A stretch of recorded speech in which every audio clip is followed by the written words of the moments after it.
जय राम जी की। श्री वाल्मीकि रामायण उत्तरकांड 13वां सर्ग।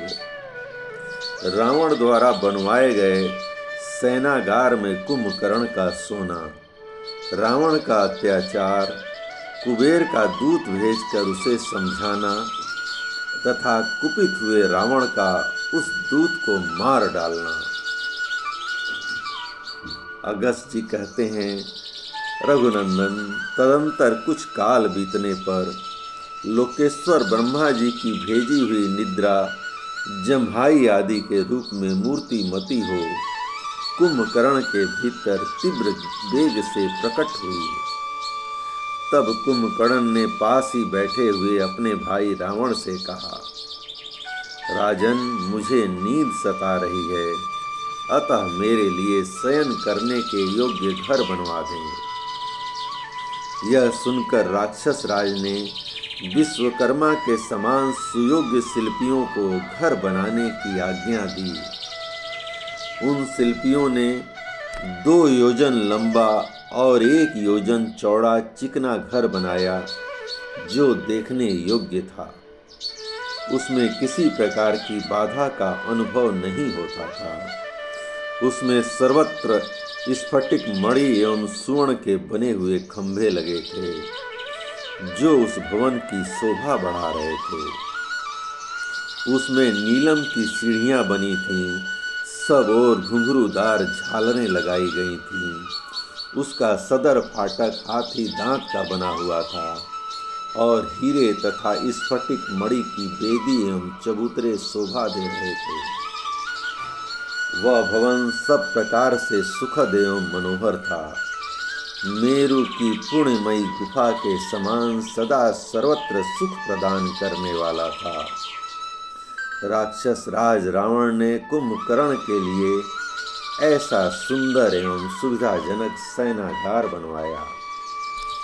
महाबली कुंभकर्ण उस घर में जाकर निद्रा के वशीभूत हो कई हजार वर्षों तक सोता रहा, जाग नहीं पाता था। जब कुंभकर्ण निद्रा से अभिभूत होकर सो गया, तब दशमुख रावण उच्च श्रृंखल हो देवताओं, ऋषियों, यक्षों और गंधर्वों के समूहों को मारने तथा पीड़ा देने लगा। देवताओं के नंदन वन आदि जो विचित्र उद्यान थे, उनमें जाकर दशानन अत्यंत कुपित हो उन सबको उजाड़ देता था। वह राक्षस नदी में हाथी की भांति क्रीड़ा करता हुआ उसकी धाराओं को छिन्न भिन्न कर देता था। वृक्षों को वायु की भांति झकझोरता हुआ उखाड़ फेंकता था और पर्वतों को इंद्र के हाथ से छूटे हुए वज्र की भांति तोड़ फोड़ डालता था। 10 ग्रीव के इस निरंकुश बर्ताव का समाचार पाकर धन के स्वामी धर्मज्ञ कुबेर ने अपने कुल के अनुरूप आचार व्यवहार का विचार करके उत्तम भ्रात प्रेम का परिचय देने के लिए लंका में एक दूत भेजा। उनका उद्देश्य यह था कि मैं रावण को उसके हित की बात बताकर राह पर ले आऊं। वह दूत लंकापुरी में जाकर पहले विभीषण से मिला। विभीषण ने धर्म के अनुसार उसका सत्कार किया और लंका में आने का कारण पूछा। फिर बंधु बांधवों का कुशल समाचार पूछकर विभीषण ने उस दूत को ले जाकर राजसभा में बैठे हुए रावण से मिलवाया। राजा रावण सभा में अपने तेज से उद्दीप्त हो रहा था। उसे देखकर दूत ने महाराज की जय हो ऐसा कहकर वाणी द्वारा उसका सत्कार किया और फिर वह कुछ देर तक चुपचाप खड़ा रहा। तत्पश्चात उत्तम बिछौनों से सुशोभित एक श्रेष्ठ पलंग पर बैठे हुए 10 ग्रीव ने उस दूत से पूछा, वीर महाराज, आपके भाई धनाध्यक्ष कुबेर ने आपके पास जो संदेश भेजा है, वह माता पिता दोनों के कुल तथा सदाचार के अनुरूप है। मैं उसे पूर्ण रूप से आपको बता रहा हूँ, सुनिए। दशग्रीव, तुमने अब तक जो कुछ कुकृत्य किया, इतना ही बहुत है। अब तो तुम्हें भली भांत सदाचार का संग्रह करना चाहिए। यदि हो सके तो धर्म के मार्ग पर स्थित रहो, यही तुम्हारे लिए अच्छा होगा। तुमने नंदन वन को उजाड़ दिया, यह मैंने अपनी आंखों से देखा है। तुम्हारे द्वारा बहुत से ऋषियों का वध हुआ है, यह भी सुनने में आया है। राजन, इससे तंग आकर देवता तुमसे बदला लेना चाहते हैं। मैंने सुना है कि तुम्हारे विरुद्ध देवताओं का उद्योग आरंभ हो गया है। राक्षस राज, तुमने कई बार मेरा भी तिरस्कार किया है। तथापि यदि बालक अपराध कर दे तो भी अपने बंधु बांधवों को तो उसकी रक्षा ही करनी चाहिए। इसलिए तुम्हें हितकारक सलाह दे रहा हूँ। मैं शौच संतोष आदि नियमों के पालन और इंद्रिय संयम पूर्वक रौद्र व्रत का आश्रय ले धर्म का अनुष्ठान करने के लिए हिमालय के एक शिखर पर गया था। वहां मुझे उमा सहित भगवान महादेव जी का दर्शन हुआ। महाराज, उस समय मैंने केवल यह जानने के लिए कि देखूं ये कौन है, देव बस देवी पार्वती पर अपनी बाईं दृष्टि डाली थी।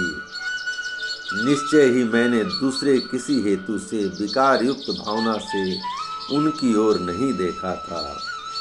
उस बेला में देवी रुद्राणी अनुपम रूप धारण करके वहां खड़ी थी।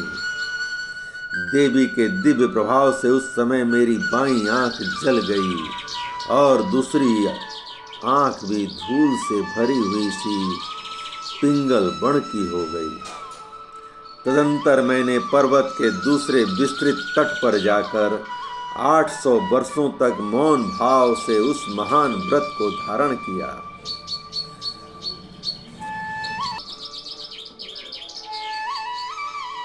उस नियम के समाप्त होने पर भगवान महेश्वर देव ने मुझे दर्शन दिया और प्रसन्न मन से कहा, उत्तम व्रत का पालन करने वाले धर्मज्ञ धनेश्वर, मैं तुम्हारी इस तपस्या से बहुत संतुष्ट हूँ। एक तो मैंने इस व्रत का आचरण किया है और दूसरे तुमने। तीसरा कोई ऐसा पुरुष नहीं है जो ऐसे कठोर व्रत का पालन कर सके। इस अत्यंत दुष्कर व्रत को पूर्व काल में मैंने ही प्रकट किया था।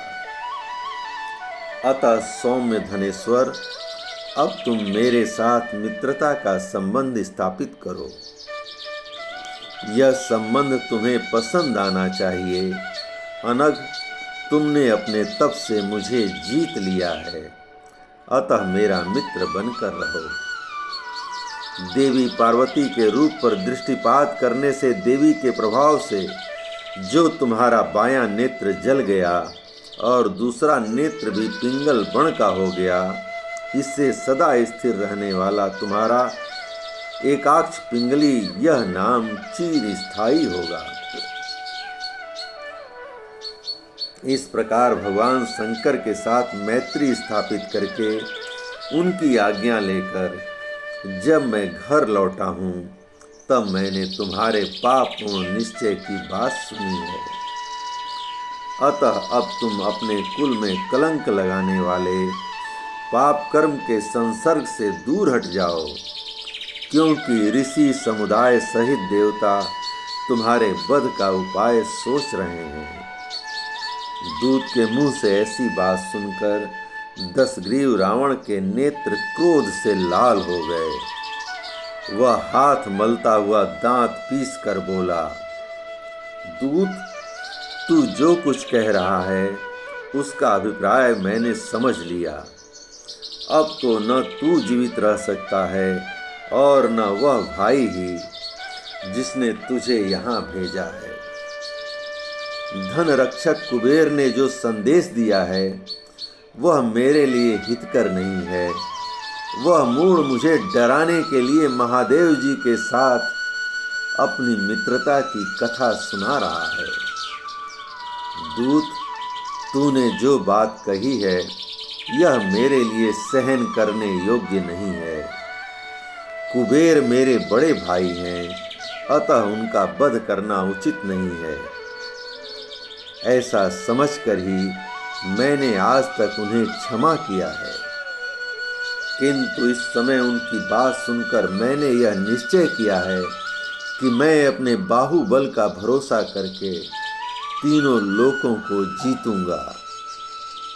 इसी मुहूर्त में मैं एक से एक अपराध से उन चारों लोकपालों को यमलोक पहुंचा दूंगा।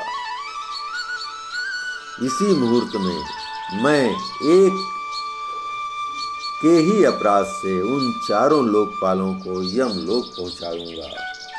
ऐसा कहकर लंकेश रावण ने तलवार से उस दूत के 2 टुकड़े कर डाले और उसकी लाश उसने दुरात्मा राक्षसों को खाने के लिए दे दी। तत्पश्चात रावण स्वस्ति वाचन करके रथ पर चढ़ा और तीनों लोकों पर विजय पाने की इच्छा से उस स्थान पर गया जहाँ धनपति कुबेर रहते थे। जय राम जी की। इस प्रकार श्री वाल्मीकि निर्मित आर्ष रामायण आदि काव्य के उत्तरकांड का 13वां सर्ग प्रभु श्री राम की कृपा से पूर्ण हुआ। जय राम जी की।